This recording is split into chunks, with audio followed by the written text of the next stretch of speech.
નમસ્તે વિદ્યાર્થી મિત્રો, આજે આપણે જોવાનું છે ધોરણ 10 વિષય ગણિત, ચેપ્ટર નંબર 13 આંકડાશાસ્ત્ર, જે ધોરણ 10ના પેપરમાં 14 માર્કનું પૂછાય છે જનરલ વિકલ્પો વિના અને 16 માર્કમાં પૂછાય છે જનરલ વિકલ્પ સાથે.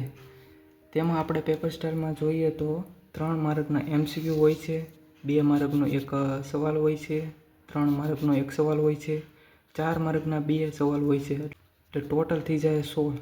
એટલે આજે 2 માર્કના, 3 માર્કના, 4 માર્કના છે એ અથવામાં પણ હોઈ શકે. તો આજે આપણે આ ચેપ્ટરમાં વાત કરવાના છે બધા જ મધ્યક, મધ્યસ્થ અને બહુલકના સૂત્ર વિશે. તો એમાં પહેલું છે મધ્યક. મધ્યક્ષમાં 3 રીત આવે છે: પ્રત્યક્ષ રીત, ધારેલ મધ્યકની રીત, પદ વિચલનની રીત.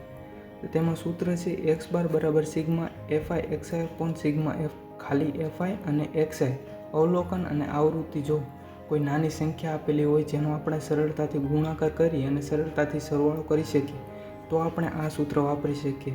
અને જ્યારે ધારેલ મધ્યકની રીત ત્યારે ઉપયોગ થાય છે જ્યારે આપણને કોઈ અવલોકનો અને આવૃત્તિ એટલે કે fi અને xi જો કોઈક મોટી કિંમત હોય તો આપણે પ્રત્યક્ષ રીતે આપણે ગણતરી કરીએ તો આપણને કોઈક મોટી સંખ્યા મળે અને આપણે એનો સરવાળો અને એની ગણતરી બહુ જ લાંબી થાય છે. સરળતા માટે આપણે ધારેલ મધ્યકની રીત અને પદ વિચલનની રીતનો ઉપયોગ કરીએ છીએ. ત્રીજું છે પદ વિચલનની રીત, જેમાં સૂત્ર x બાર એ પ્લસ સિગ્મા fi ui પણ સિગ્મા fi ઇન્ટુ h. અહીંયા ui છે ને એ આવડું હશે, xi minus a upon h. કોઈ પણ એક્ઝામ્પલ આપેલું હોય તો આપણે એ એક્ઝામ્પલને આ ત્રણેય રીત વડે ગણી શકીએ અને જવાબ છે ને સેમ જ આવે. હવે ચકાસવું હોય તો તમે ગમે એ એક્ઝામ્પલ લઈને ચકાસી શકો છો. અને હવે આપણે જોઈએ બહુલક. બહુલક શોધવા માટેનું સૂત્ર છે z બરાબર l પ્લસ h ઇન્ટુ આ h ઇન્ટુ કાઉન્સમાં f1 minus f0 two f1 minus f0 minus f2. આ સૂત્રથી આપણે બહુલક મેળવી શકાય છે. અને ત્રીજું છે મધ્યસ્થ. મધ્યસ્થ શોધવા માટેનું સૂત્ર છે m બરાબર l plus n/2 minus cf upon f into h. આખા કાઉન્સને ગુણાકારમાં h છે.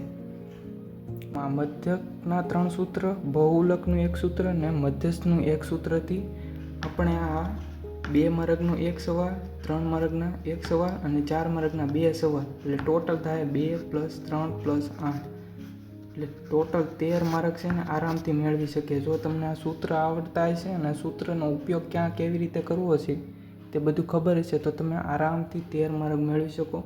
અને રહી વાત MCQની, તો MCQ પણ સાવ સહેલા જ હોય છે, તમને સરળતાથી આવડી જાય.